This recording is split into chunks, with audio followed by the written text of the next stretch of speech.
शारदीय नवरात्र का पावन अवसर चल रहा है। प्राय सबके घर में दुर्गा सप्तशती का पाठ भी चल रहा होगा। मेरे पूज्यपाद गुरुदेव भगवान कहते हैं, चित्रकूट सरकार, यहां पर मेरी सीता मैया ने जो स्तुति की है पार्वती मैया की, यदि कोई मनुष्य इन स्तुतियों का भी एक बार पाठ कर ले तो उसे उसी क्षण दुर्गा सप्तशती पाठ का संपूर्ण फल प्राप्त हो जाता है। गोस्वामी जी ने पूरा सार निचोड़कर इन चौपाइयों में लिख दिया है। कहो, आइए उबराम में बैठकर इन चौपाइयों को हम और आप भी गाते हैं। एक बार जिसको याद नहीं है वो सुनकर पीछे से दोहरा कर गाएगा, ठीक है। मैया पार्वती जी के मंदिर में जाकर बोली, जय जय गिरिवर राज किशोरी, जय जय गिरिवर राज किशोरी, जय महेश मुख चंद्र चकोरी, जय महेश मुख चंद्र चकोरी, जय गज बदन खड़ा नन माता, जय गज बदन खड़ा नन माता, जगत जननी दामिनी स्तुति गाता, जगत जननी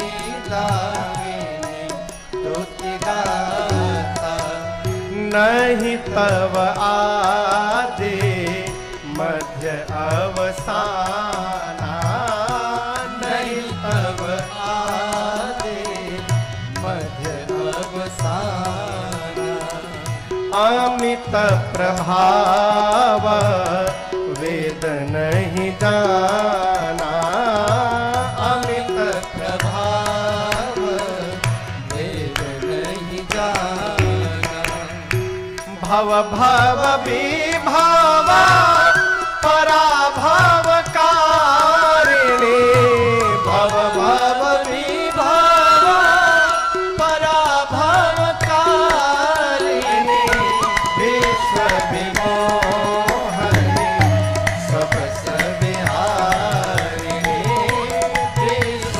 विमोहनी सब सविहारिणी, विश्व विमोहनी सब सविहारिणी। सीता मैया जाकर बोली, हे गिरिराज पुत्री आपकी जय जयकार हो, हे शिव प्रिया आपकी जय जयकार हो, हे गणपति जी और कार्तिकी जी की अम्बा आपकी जय जयकार हो। माँ, आपके ना प्रारंभ का पता है, ना आपके मध्य का पता, ना आपके अंत का पता। आपके अमित प्रभाव को शेष और सरस्वती भी नहीं जानते। माँ, आप ही जगत को वैभव प्रदान करने वाली हैं। माँ, संसार में यदि पातिव्रत धर्म में निपुण स्त्रियों की गणना की जाए तो हे मैया आपका स्थान प्रथम आता है। माँ, आप शिवप्रिया हैं, आप वरदान देने वाली है। माँ, आपकी सेवा करके मनुष्य चारों पुरुषार्थ जीवन में सहज प्राप्त कर सकते हैं। माँ, आप सबके अंतःकरण में रहती हैं, इसलिए सबकी मन की बात आप ठीक से जानती हैं। माँ, आप मेरे भी अंतःकरण में हैं, इसलिए मेरे मन की बात जान रही हैं। आप जो जान रही हैं मैया, मैं बताऊंगी नहीं, उसको बिना बताए पूर्ण कर दीजिए मैया। इतना कह के सीता जी पांव में बैठ गए। असकहि चरण गहे बै देहि। ये प्रसंग कह रहा है कि मैं दोबारा फिर आपसे निवेदन करूं। बीच में एक दिन और मैंने निवेदन किया था। भगवान सब जानते हैं, भगवान सब जानते हैं। कौन नहीं जानता तो हम नहीं जानते हैं। हम ये नहीं जानते हैं कि सब जानते हैं, और जानते भी हैं तो मानते नहीं हैं। क्यों? जो मान लेगा कि भगवान सब जानते हैं, उस दिन से भगवान से मांगना समाप्त हो जाएगा। कि सब जानते हैं तो क्या मांगना। इस बात को समझिए, भगवान सब जानते हैं, हमको कब क्या चाहिए सब पता है। आप केवल शरणागत भाव में हो जाइए। आपको एक उदाहरण दे रहा हूं। 1 महीने का बच्चा अपने नहाता है कि उसकी मां नहलाती है? कहिए कहिए, मां। 10 साल का बच्चा, 15 साल का बच्चा अपने नहाता है कि मां नहलाती है? कहिए, अपने नहाता है। जब 1 महीने का बच्चा रहता है ना, तो बच्चा निश्चिंत रहता है। उसको कोई चिंता नहीं है कि हम नहाएंगे कि नहीं नहाएंगे। उसको मां नहलाती है, सब सामान निकाल कर देती है। लेकिन बच्चा जब बड़ा हो जाता है और अपने नहाने लगता है तो मां छोड़ देती है, अब तुम अपने कर सकते हो तो जाओ करो। भगवान के सामने बालक बन के रहिए, छोटा बच्चा बन के रहिए। बड़ा बच्चा तो मां से मांगता भी है, छोटा बच्चा मांगता नहीं है कुछ भी। इसलिए मांगता नहीं है तो मां उसका पूरा देखभाल करती है। उसी प्रकार जिस दिन भगवान से मांगना बंद हो जाएगा, हम भगवान के छोटे बालक बन जाएंगे और भगवान हमारी सारी व्यवस्था करने लगेंगे। आप करके देखिए एक बार, भगवान सब जानते हैं। कहो, हम लोग एक भजन गाते हैं,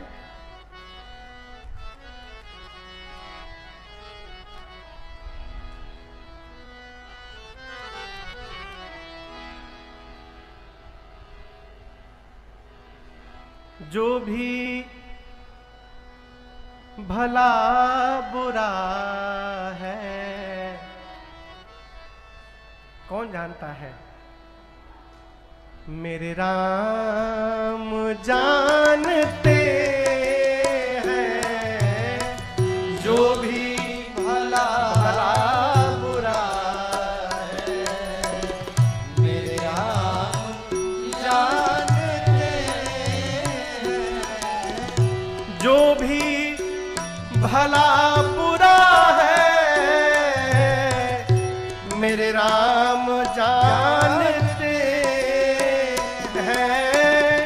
जो भी भला बुरा है, मेरे राम जानते हैं। और बंदे के दिल में क्या है, बंदे के दिल में क्या है, श्री राम जानते हैं। बंदे के दिल में क्या है, मेरे राम जानते हैं। जो भी भला बुरा है, मेरे राम जानते हैं।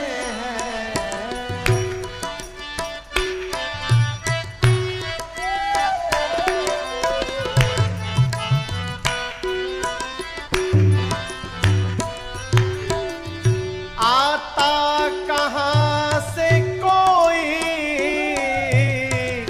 जाता कहाँ है कोई। आता कहाँ से कोई, जाता कहाँ है कोई। आता कहाँ से कोई, जाता कहाँ है कोई। आता कहाँ से कोई, जाता कहाँ है कोई। युग युग से इस गति को, युग युग से इस गति को, केवल मेरे राम जानते हैं। युग युग से इस गति को, मेरे राम जानते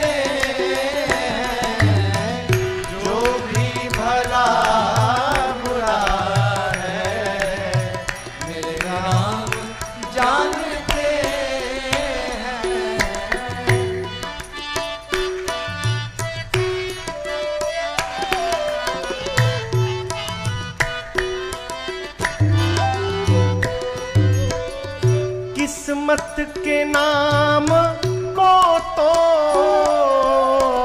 सब जानते हैं, लेकिन किस्मत के नाम को तो सब जानते हैं, लेकिन किस्मत के नाम को तो सब जानते हैं, लेकिन किस्मत के नाम को तो सब जानते हैं, लेकिन किस्मत में क्या लिखा है, किस्मत में क्या लिखा है, ये बात मेरे राम जानते हैं। किस्मत में क्या लिखा है, मेरे राम जानते हैं। जो भी भला बुरा है, मेरे राम जानते हैं, मेरे राम जानते हैं। मेरे राम जानते हैं। किस्मत में क्या लिखा है, मेरे राम जानते हैं। मांगने से बचा जाए। हमारे एक चाचा है, कहते हैं बाबू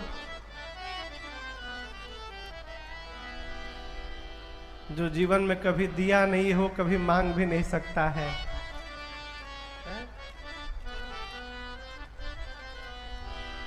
जो जीवन भर ऐसे दिया है वो ऐसे नहीं ले सकता, ऐसे ले भी वही सकता है जो ऐसे कभी दिया हो। आप समझ रहे मेरी बात को? हम जब मांगेंगे तो हम अपनी क्षमता से मांगेंगे। समझ रहे? हमारे पास एक लोग आए, रात भर रहे, तो मैंने विनय से कहा कि एक काम करना, आए हैं, एक धोती निकाल देना और एक लिफाफा में 5100 रुपया रख देना, सुबह जाएंगे तो प्रणाम करके विदा करेंगे। मेरे विदा करने से पहले हमसे बोले, बाबू 500 रुपया यदि दे देबा ना तो गाड़ी में तेल भरे के बाद। अब मैं सुना जी जी, तो जो दिया ऊपर से तेल का भी दिया। फिर मैं सोचने लगा इनको विश्वास नहीं था कि हम देंगे, इसलिए देने के पहले मांग लिए। हम बैठे हैं 5000 देने के लिए, वो मांग रहे 500 रुपया।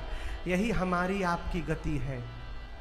हम जब मांगेंगे हम अपनी क्षमता से मांगेंगे, भगवान जब देंगे माई बाप तो वो अपनी क्षमता से हमको प्रदान करेंगे, और उनकी क्षमता का कोई आकलन नहीं है, कोई आकलन नहीं है। इसलिए भगवान से मांगने से बचा जाए। कहिए एक ही चौपाई याद करिए जो नित्य हम लोग गाते हैं मंगलाचरण में।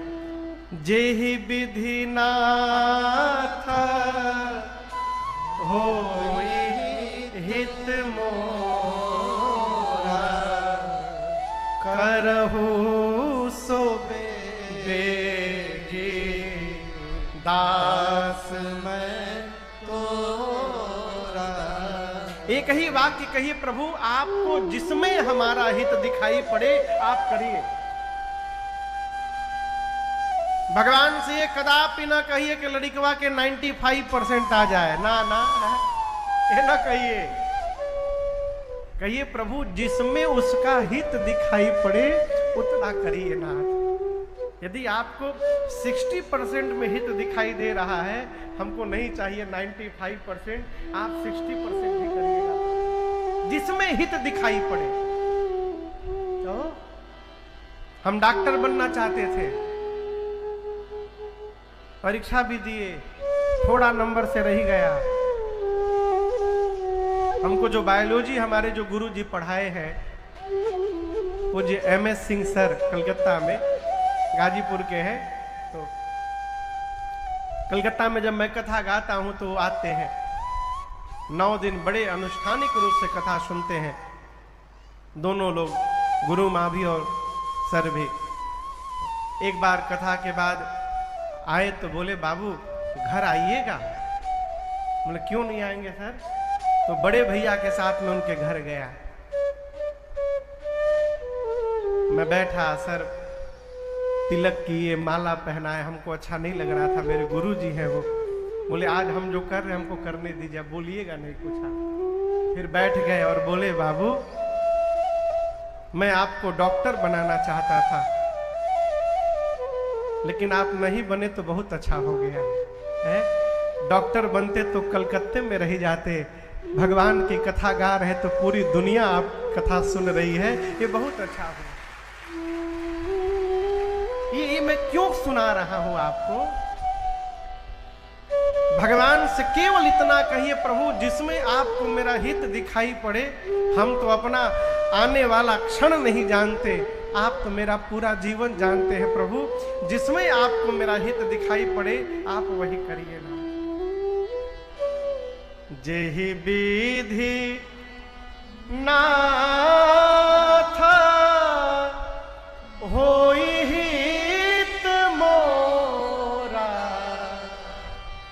करहु सो दास मैं तोरा। प्रभु जिसमें हित दिखाई पड़े वो करिए।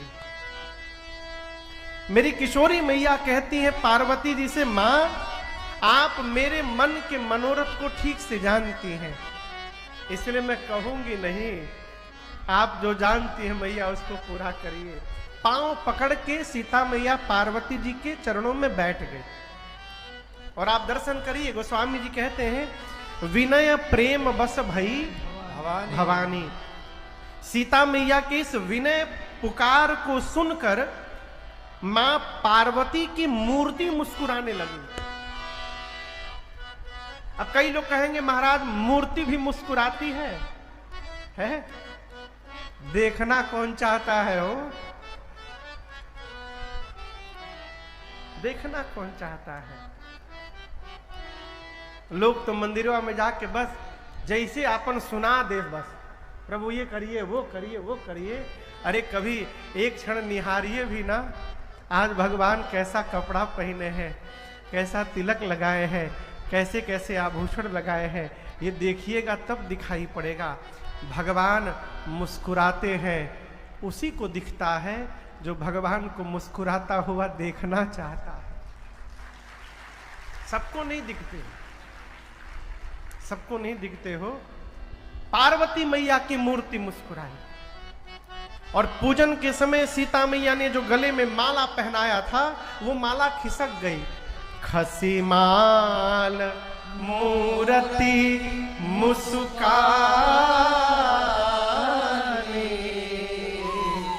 पार्वती जी की मूर्ति मुस्कुराकर बोल पड़ी, हे सीता जी मैं जो कहने जा रही हूं आप उसको सत्य समझिएगा। नारद जी का वचन सदैव सत्य है, पवित्र है। सीता जी मैं कह रही हूं आपको वही वर प्राप्त होने वाले हैं जो आपके मन में रचे बसे हैं, वही आपको प्राप्त होगा, मैं कह रही हूं। सीता मैया ने कहा हाथ जोड़कर मां थोड़ा और थोड़ा स्पष्ट करके बता दीजिएगा तो बड़ी कृपा होगी। तो पार्वती जी ने और स्पष्ट किया, मनुजाहि राचे मिली सो बरसहज सुंदर सांवरो, करुणा निधान सुजान शील स्नेह जानत रामरो, एहि भांति गौरी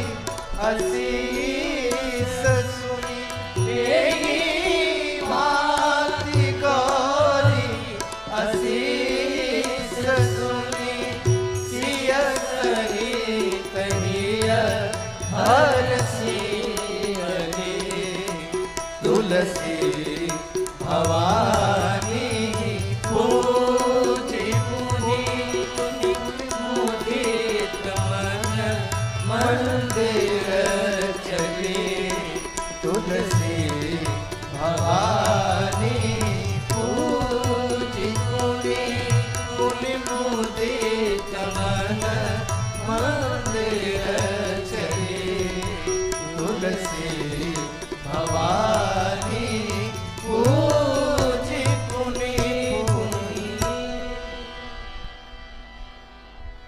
पार्वती जी ने कहा, हे सीता जी, आपको वही वर मिलेंगे जो आपके मन में रचे बसे हैं। कौन? सहज सुंदर सांवरो। जो सहज सुंदर है, जो सांवले हैं, वो मिलेंगे। वो है कौन? करुणा निधान सुजानशील स्नेह जानत रावरो। पार्वती जी ने कहा, वो करुणा के भंडार है, करुणा निधान, सुजान है, सज्जन है, शीलवान है। और सीता जी, वो आपके प्रेम को ठीक से जानते हैं। स्नेह जानत रावरो। इतना वरदान सुनी मेरी सीता मैया अपनी सखियों के साथ हर्षित हुई। और यहां दर्शन करिए, आदमी कोई मनोकामना करता है, मनोकामना पूरी हो गई, पूजा बंद। मनोकामना किया, मनोकामना पूरी भई, पूजा बंद। यहां दर्शन करिए, सीता जी राम जी को देखने के पहले ही पूजा कर चुकी थी, पूजा हो चुकी थी, स्तुति केवल बाकी थी। तब तक राम जी के आने की सूचना मिली, जाकर सखियों के साथ सीता जी ने दर्शन किया। उसके बाद जो स्तुति बाकी थी वो करने मंदिर में आई, आकर स्तुति की। पार्वती जी ने आशीर्वाद दिया, मनोकामना पूरी भई।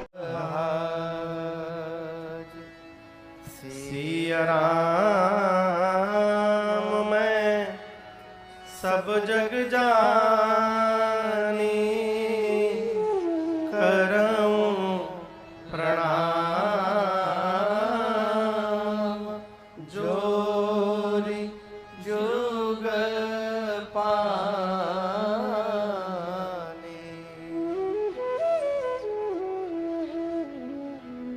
सियावर रामचंद्र भगवान की जय। दीपक। श्री बाल कृष्ण भगवान की जय।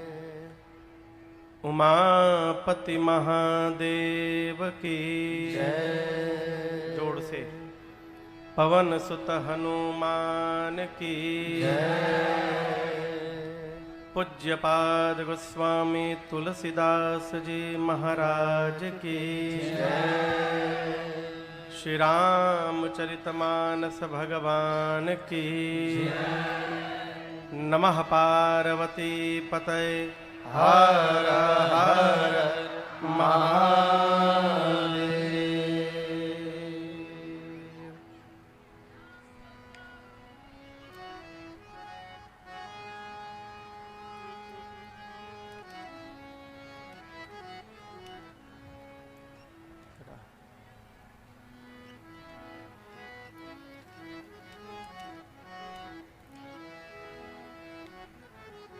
अनंतानंत कोटि ब्रह्मांड नायक, अकारण करुणावरुणालय परात्पर ब्रह्म भगवान श्री सीताराम जी के चरणों में बारंबार वंदन।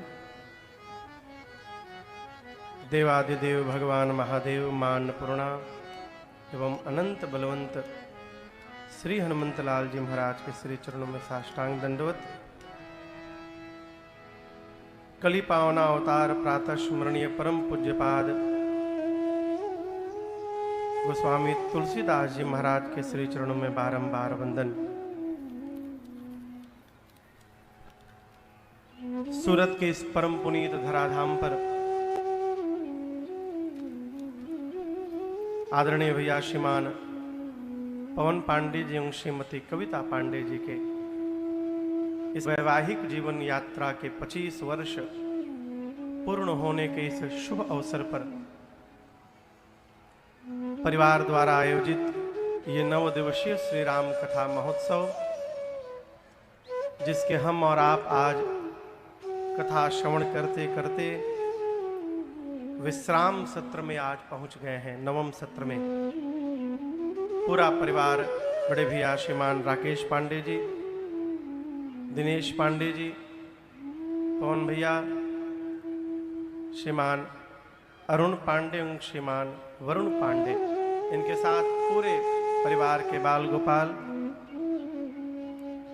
आसपास सुदूर से आए आप समस्त कथा के रसिक श्रोता बंधु माताएं बहनें, श्रीधाम वृंदावन से आए पूज्य दशरथ महल से संत श्री श्यामदास जी महाराज अपने परिकरों के साथ, हमारे आपके मध्य महंत श्री पूज्य दयाराम दास जी महाराज यहाँ पर उपस्थित हैं।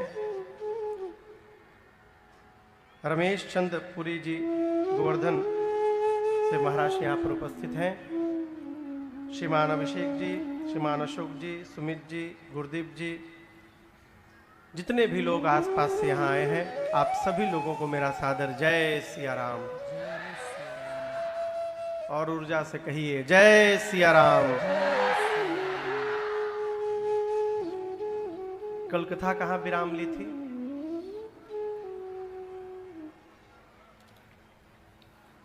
कहिए कहिए, भुलाई गए ना? कहाँ विराम हुई थी कथा? जहां कहिएगा वहीं से प्रारंभ हो जाएंगे।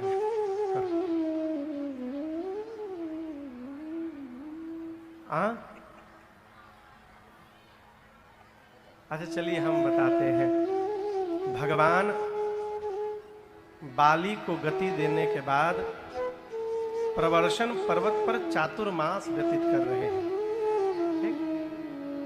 राम जी चातुर्मास में जाने से पहले बाल सुग्रीव से कहे कि मैंने तुम्हारा कार्य पूर्ण किया मित्र, तुम्हारी सत्ता तुमको वापस दिलाई। अब जब तक मैं चातुर्मास में विश्राम कर रहा हूं, इतनी दिन में ही आप कपियों को भेजकर सीता जी का पता लगा लीजिएगा। सुग्रीव बोले जो प्रभु आज्ञा। राम जी चातुर्मास बिताने प्रवर्षण पर्वत पर गए। पूरा चातुर्मास बीत गया और आप दर्शन करिए, सुग्रीव भगवाने को भुलाई गए।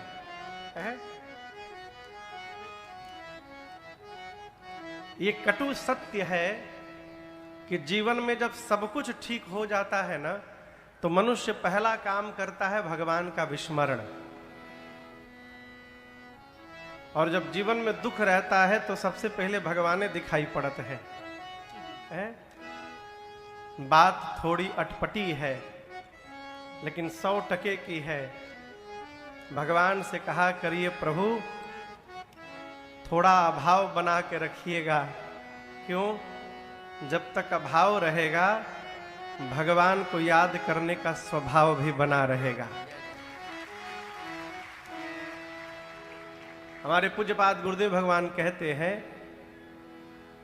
दुखों से अगर चोट खाई न होती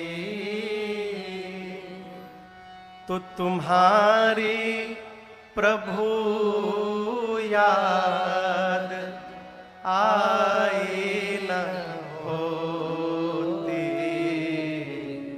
दुखों से अगर चोट, दुख ही भगवान का स्मरण कराता है। महाभारत का प्रसंग है, कुंती मैया से भगवान कृष्ण ने कहा कि बुआ आप ये न मानिएगा कि आज आपके सामने आपका भतीजा खड़ा है। मैं भगवान बन के आपसे कह रहा हूं, मांगिए क्या चाहिए आपको। कुंती मैया ने हाथ जोड़ लिया, क्या प्रभु यदि आप भगवान हैं तो जो मैं मांगूंगी आप मुझे देंगे?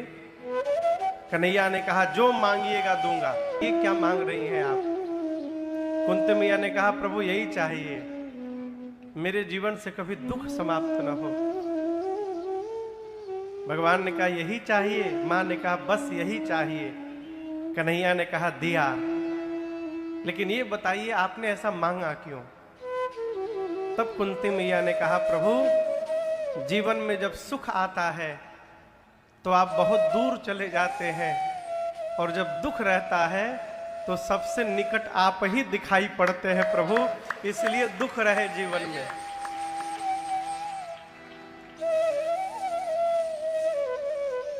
भगवान का विस्मरण न हो, इसका यत्न किया जाए। यदि हमसे प्रातःकाल आरती नहीं उतारी जा रही है समयाभाव के कारण, तो परेशान न होइए। हम पूजा नहीं कर पा रहे हैं तो परेशान न होइए।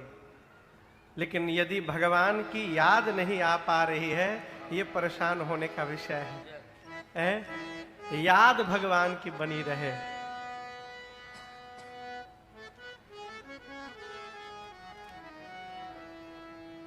याद बनी रहे।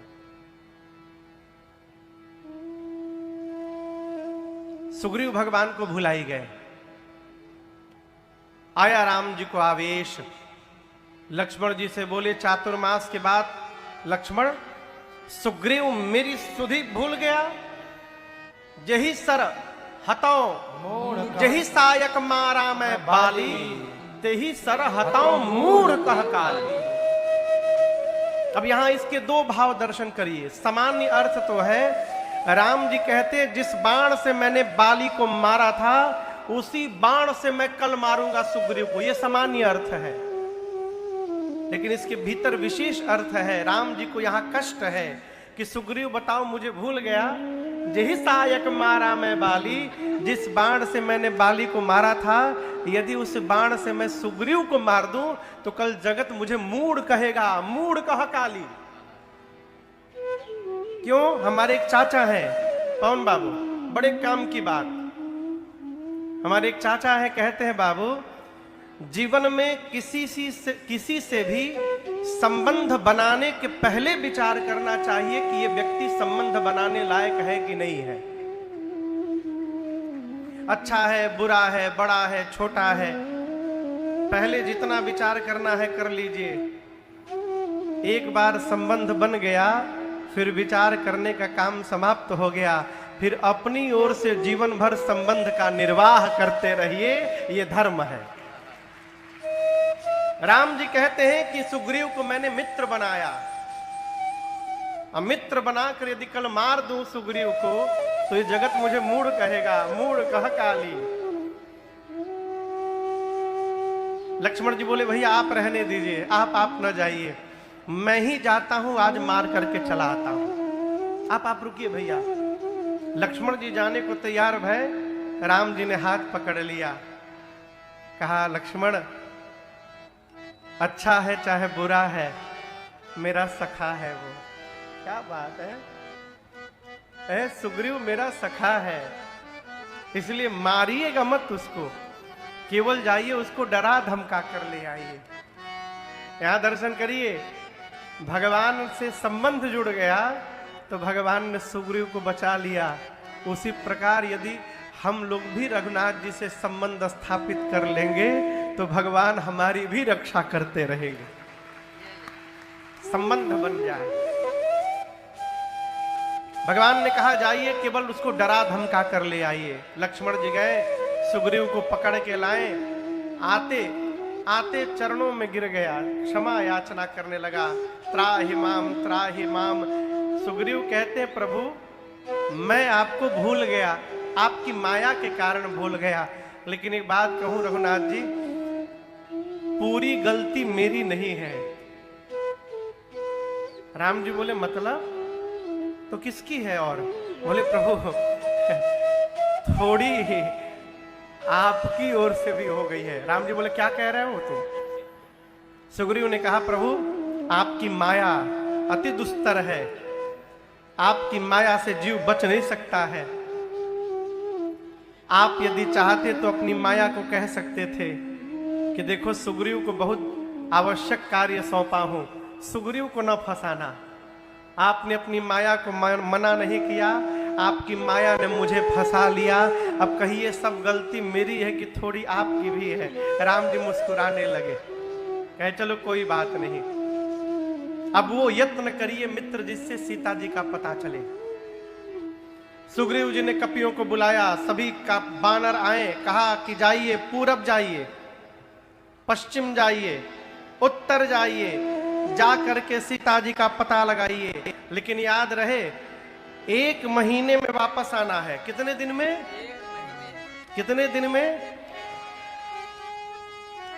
कई ऐसे ऐसे विभूति लोग होते हैं, उनको यदि कोई काम सौंप दीजिए ना, तो उनको सौंपने के बाद उनके पीछे एक आदमी को लगाना पड़ता है, देखिए करत आगे नहीं करत। सुग्रीव जी ने कहा कि 1 महीने में वापस आना है। दूसरी बात, खाली हाथ नहीं आना है, पता लगा कर ही आना है।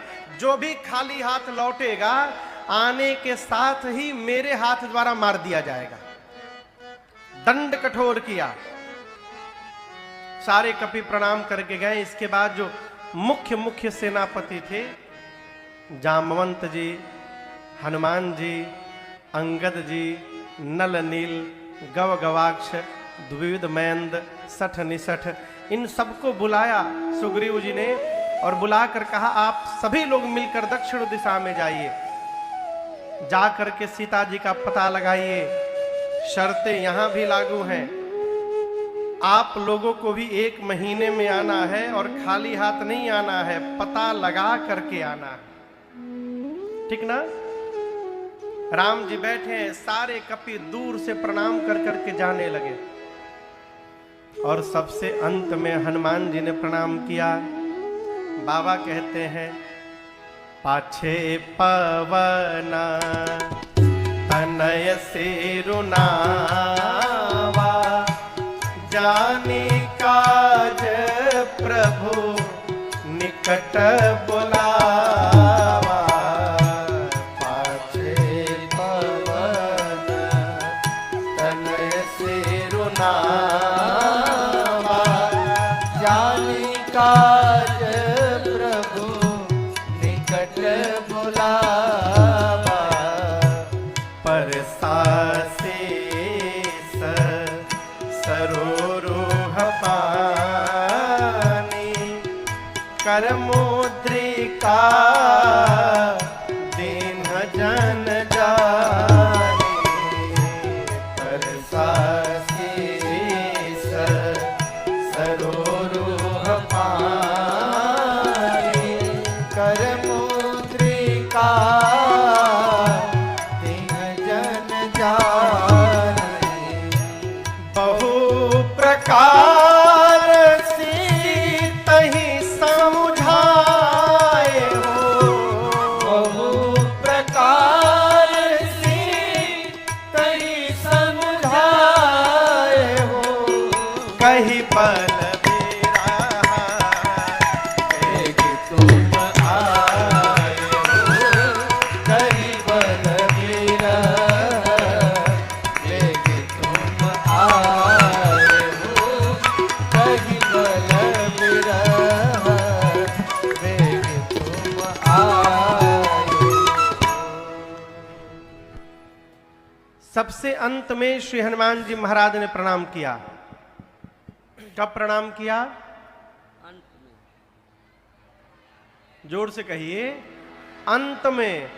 आपको राम जी कोई काम करने के लिए कहेंगे तो आप सबसे पहले करने जाएंगे कि सबसे बाद में? कहिए कहिए, सबसे पहले जाएंगे। तो हनुमान जी सबसे पीछे काहे गए? मन नहीं था का जाने का? ये बड़ा अद्भुत प्रसंग है।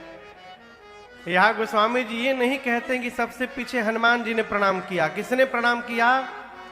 पाछे पवन तनय सिरुनावा, सबसे पाछे सबसे पीछे पवन पुत्र ने प्रणाम किया। हनुमान जी ने ही नाम कर रखा। क्या नाम रखा? पवन पुत्र ने। इसका क्या कारण है? गांव के नहरी पर कौन कौन साइकिल चलाया है?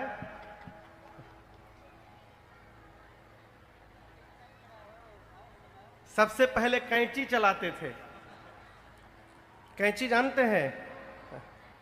उसके ट्रायंगल वाले शेप में से एक ठे पांव घुमा के और सीट दबा के इधर से एक हैंडल पकड़ के चलाते थे साइकिल, नए नए में सरकार कैंची। उसके बाद जब थोड़ा पांव पहुंचने लगा तो पूरा बैठ के चलाते थे। गांव में जाते थे तो हम लोग गर्मी की छुट्टी में तो ढूंढते रहते थे केहू रिश्तेदार आ जाओ साइकिल लेके। पहले भैया एक राजदूत चलता था, वो जिसके हेडलाइट में कील लगने से स्टार्ट होता था, पुराना राजदूत आप लोग देखे होंगे। उसके हेडलाइट में ऊपर सरकार एक उसका चाबी कील जैसा होता था, उसको लगाइए, स्टार्ट करिए, चल दीजिए। तो हमारे एक रिश्तेदार पहुंचे, हम नया नया बाइक सीखे थे, अभी 13-14 साल उम्र रहे।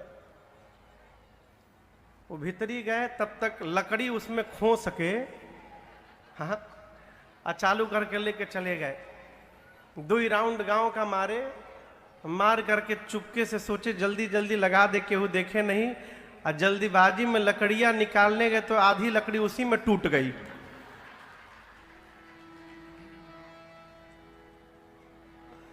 और उसके बाद बाबू जो धोबिया पिटाई पीटे।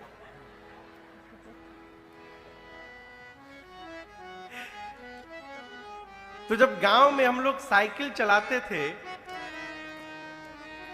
साइकिल चलाते समय यदि आगे से हवा आ जाए तो कैसा लगता था? बहुत मेहनत लगता था, साइकिल आगे नहीं बढ़ती थी। और वही यदि पीछे से हवा आ जाए तो साइकिल का पैडल मारना भी नहीं पड़ता था, साइकिल दौड़ते जाती थी आगे। यहां गोस्वामी जी कहते हैं सभी कपियों के पीछे कौन लगा? पाछे पवन तनय सिरु नावा। जितने कपि जा रहे हैं सीता मैया को ढूंढने, उनके पीछे आज हनुमान जी पवन पुत्र बनकर मानो हवा लगाकर ले जा रहे हैं कि जिसका मन नहीं होगा वो भी आराम से सीता जी के खोज में चला जाए। इसलिए हनुमान जी पीछे प्रणाम किए, राम जी को प्रणाम किए, भगवान ने पास बुलाया, सिर पर अपना हाथ रखा और कहा हनुमान। अपनी संध्या की मुद्रिका राम जी ने निकाली और हनुमान जी को दिया और कहा बहु प्रकार सीतहि समूझाए,